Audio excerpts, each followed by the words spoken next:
हरि ओम। धर्मानुरागी सज्जन, हम व्यसन मुक्ति का हम 17वां वीडियो बना रहे हैं, जिसका विषय है मोहम्मद गोरी। मोहम्मद गोरी भाग के गया है, घायल हुआ है। इस बात का इसको बहुत अफसोस है। इसने अपने युद्ध में से भागने वाले जो योद्धा थे, सेनापति थे, उनको बहुत भारी दंड दिया,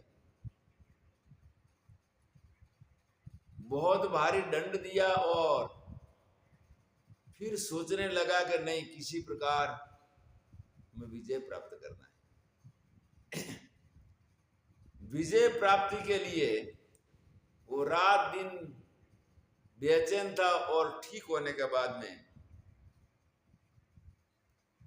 इसने अपनी सेना को ज्यादा मजबूत बनाना और अधिक सेना तैयार करने की कोशिश में लगा। तो हमारे यहां पर कुलीन, शूरवीर, वीर राजपूत युद्ध कला में तो थे। युद्ध कला के साथ एक दूषण जो वर्तमान में है, अमल कसुम्बा, वो इस टाइम भी था।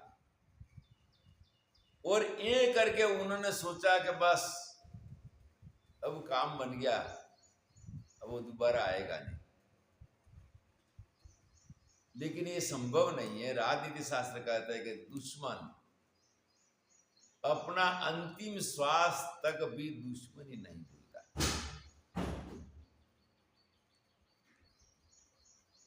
दोबारा घोरी प्रयास कर रहा है। तो हमारे यहां पर महफिलें चल रही है और महफिल के अंदर प्रधान कारण अगर बना है तो अमल का सुबह मुख्य है। वो दिन सुबह के टाइम होता है, शराब शाम के टाइम होता है। फिर पराजित हुआ मोहम्मद गोरी ने पृथ्वीराज चौहान को संदेश भेजा, चिट्ठी लिखा कि आपको इस्लाम स्वीकार करना होगा, अन्यथा आपके ऊपर दोबारा आक्रमण किया जाएगा।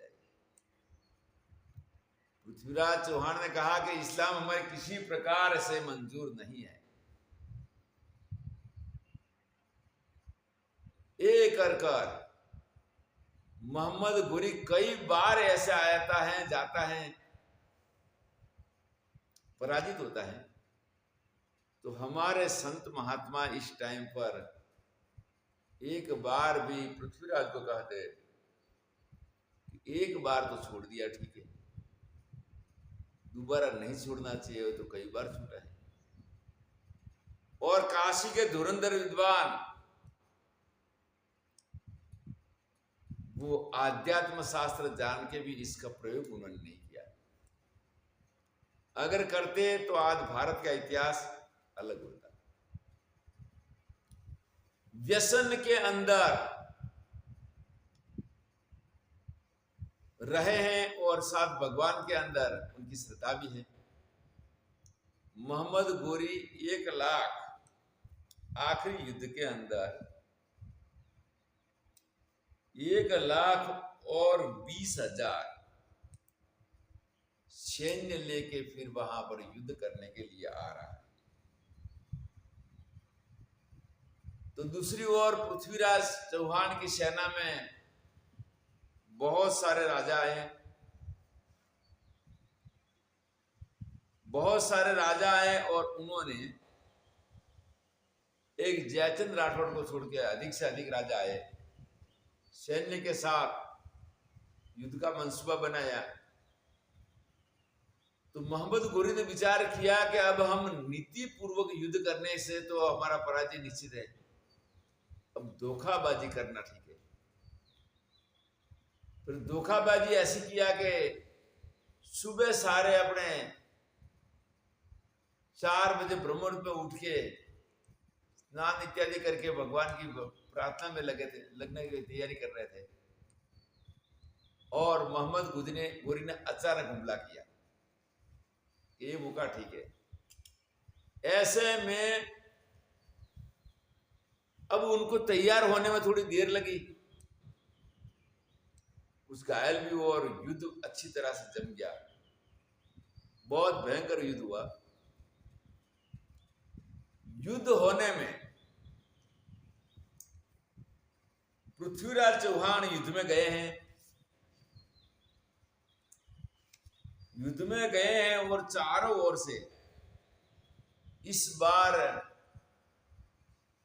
विश्वासघात पूर्वक इसने अचानक हमला किया, जिसमें पृथ्वीराज की सेना को काफी नुकसान हुआ। अब युद्ध के अंदर जब हमारे योद्धा थे, उनके अंदर हाथी के ऊपर युद्ध करने वाले जो थे, तो मोहम्मद गोरी ने विचार किया कि हाथी को वापस करने के लिए महावती प्रधान है। उन्होंने महावतों का वध करना शुरू किया, और जो महावत का वध होता था वो हाथी फिर कंट्रोल में नहीं रहता था, और हाथी को चोट लगने पर वो दुश्मनी की चोट दूर से लगी, वो इतना क्रोधित होकर अपने लोगों को ही कत्ल करने लगता था। एक करके यहां पर पृथ्वीराज चौहान ने विचार किया कि अब पराजय की तैयारी है, तो भागने की कोशिश किया।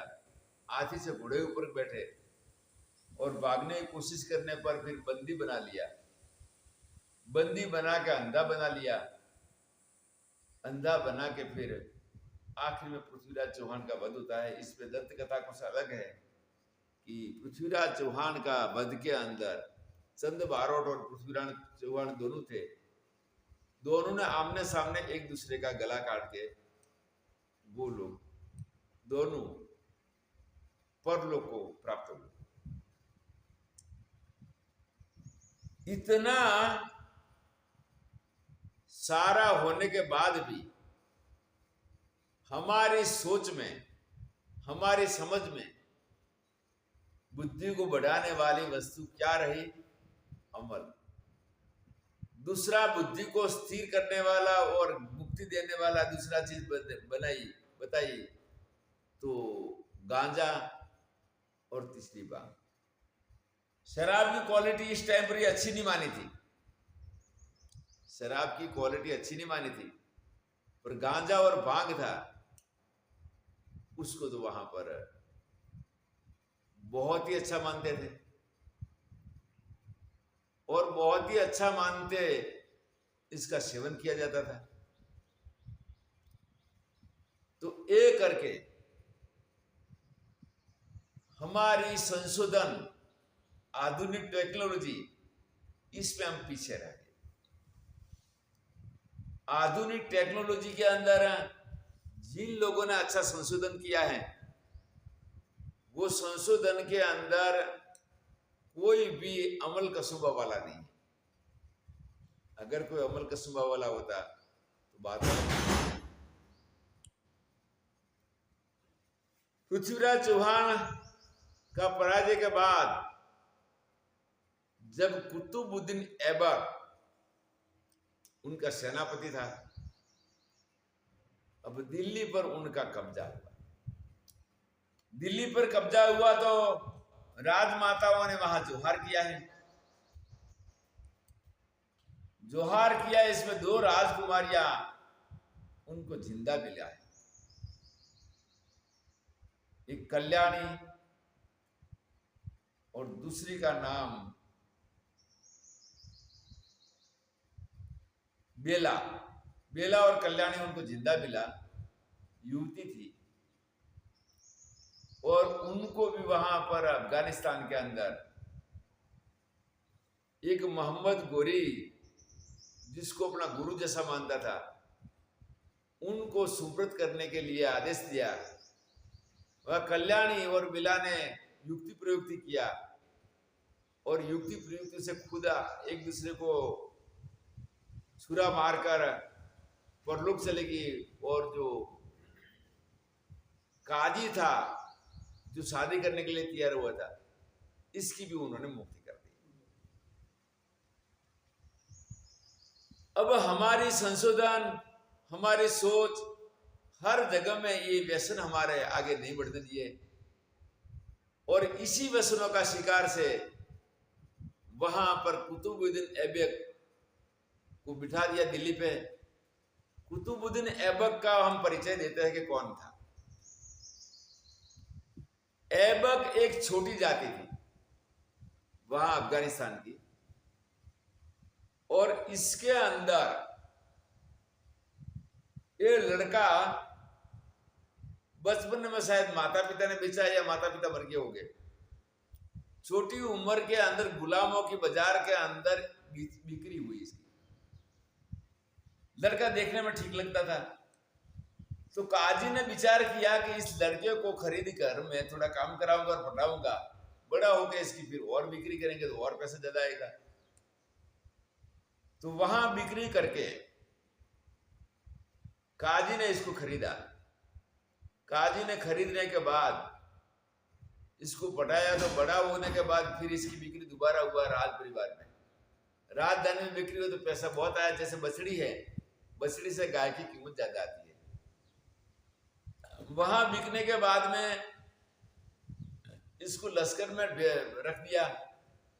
लश्करी ट्रेनिंग के बाद में वो बादशाह का गोरी का अंगरक्षक बना, और अच्छी सेवा करने से धीरे धीरे इसका बढ़ोतरी होती रही और बना सेनापति।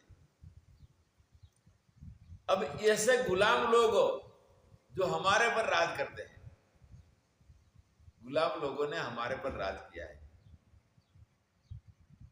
और हम लोग उनको नहीं हटा पाए।